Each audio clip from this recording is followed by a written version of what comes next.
president did not act quickly enough. That is a bold-faced lie.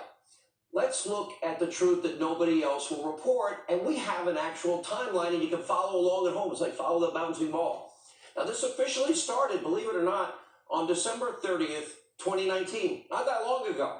We had a cluster of patients with pneumonia in this unknown province that was observed in Wuhan, China. Now, that was reported to the World Health Organization. It wasn't until January 7th that the virus, the coronavirus, was actually identified and isolated in these patients. Then just 3 weeks later, on January 31st of this year, the president declared a public health emergency. And that meant Americans returning from areas most impacted, they were subject to mandatory quarantine, 2 weeks on military bases. That's when the travel ban began. 2 days later, temporary travel ban went into effect for all non-U.S. citizens who recently visited China. And my sources who were actually in the room when the president made this decision on January 31st said, well, there were about 25 people in the room. No one agreed with the president to implement the travel ban, said that there'd be political consequences if he did, but he did it anyway. And he did it in record time. Everyone else said, now maybe it's too early. He made the call, and my sources confirmed to me tonight. You can stop right there. This one early, bold decision of this president likely prevented thousands and thousands of Americans from contracting this virus. Has anyone in the media mob told you that? And meanwhile, it wasn't until February the 11th that the World Health Organization officially named the virus. The president was way ahead of them.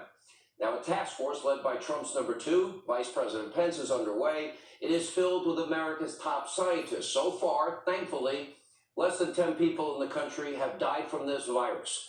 Now, we need to put that in perspective. Let us compare this to H1N1, swine flu virus, as it's known. Now, this hit the U.S. in April of 2009. It wasn't until 6 months later, in October of 2009, after more than 20,000 Americans were hospitalized, more than 1,000 of our fellow citizens died, only then did President Obama and, quid pro quo Joe declare a national emergency.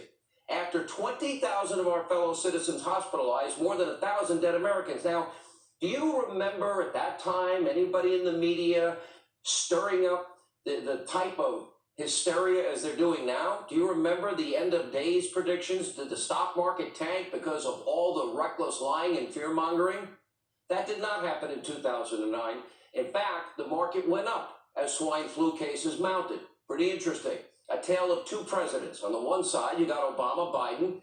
They get the white glove treatment from, of course, their willing accomplices and fellow radical extreme socialists in the Democratic Party.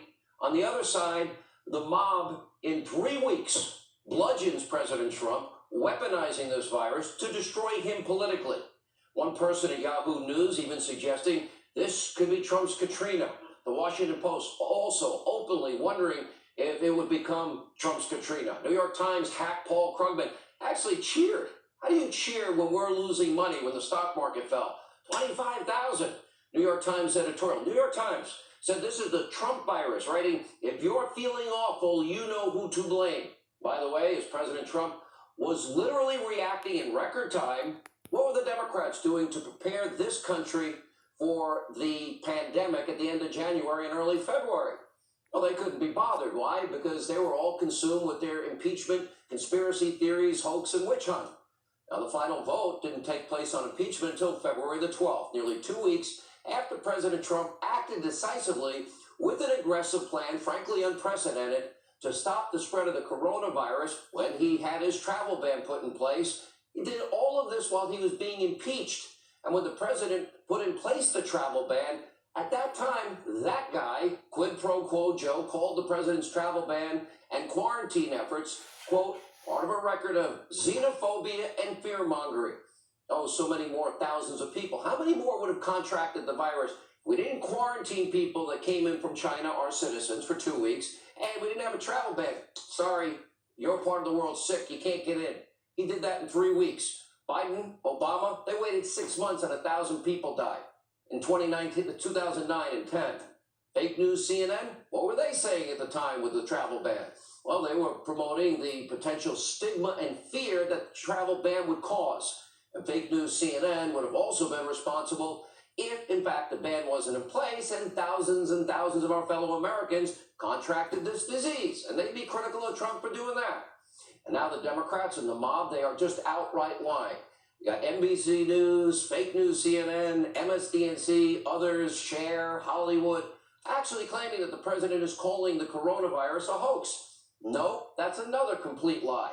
Instead, the president called the weaponization and politicizing of the virus a hoax. And we have the tape to prove it. Take a look. Now the Democrats are politicizing the coronavirus. You know that, right? Coronavirus. They're politicizing it. We did one of the great jobs. You say, how's President Trump doing? They go, oh, not good, not good. One of my people came up to me and said, Mr. President, they tried to beat you on Russia. That didn't work out too well.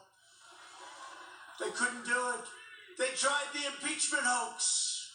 They tried it over and over. They've been doing it since you got in. It's all turning. They lost. It's all turning. Think of it.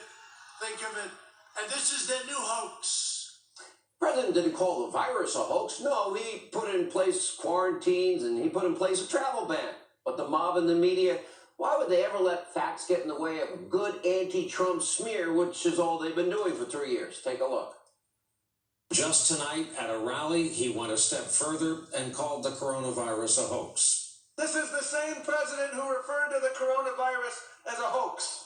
How do they answer that a guy like Senator Sanders is more capable than Donald Trump, who has called the coronavirus, by the way, a hoax? President Trump laid it to Democrats for raising alarm, calling it a hoax. You know, the idea that Donald Trump said just several days ago this was a Democratic hoax, and what in God's name is he talking about? I find it incomprehensible that the president would do something as inane as calling it a hoax, which he did last night in South Carolina. He said that the Democrats making so much of it is a Democratic hoax, not that the virus was a hoax.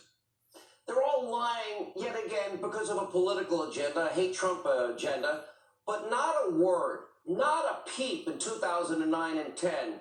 20,000 of our fellow Americans contracting swine flu. For 6 months, what did Biden and Obama do? Nothing. 1,000 dead Americans. Oh, now we'll declare a national emergency.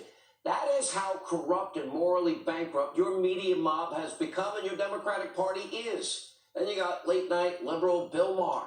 Well, he might take the cake. Over the weekend, he actually claimed that the president would like to use the virus to declare martial law. This is the same guy, by the way, that wanted, a recession because it would help the Democrats. Take a look. Now, since Trump, I think, is not going to leave anyway, might as well run Bernie. He's not. And by the way, when the virus gets bad, he's going to declare martial law. Watch that. Oh, my God. That could happen. That could totally happen. Lies, conspiracy theories, smear, slander, besmirchment from the media, unlike anything we've ever experienced. This is a raw, naked political agenda. They hate the president, but they also hate those of us smelly Walmart Trump supporters that believe in God, our guns, our Bibles, Constitution. They're not looking out for your safety or security or well-being. The one thing they care about, and the only thing, is placating this psychotic rage, hypocrisy, and double standard because they hate Donald Trump. That's why this election means something, more than any other in my lifetime. In 246 days, you cannot reward this. We have a lot more coming up on all of this tonight, but first, joining us now with the full report.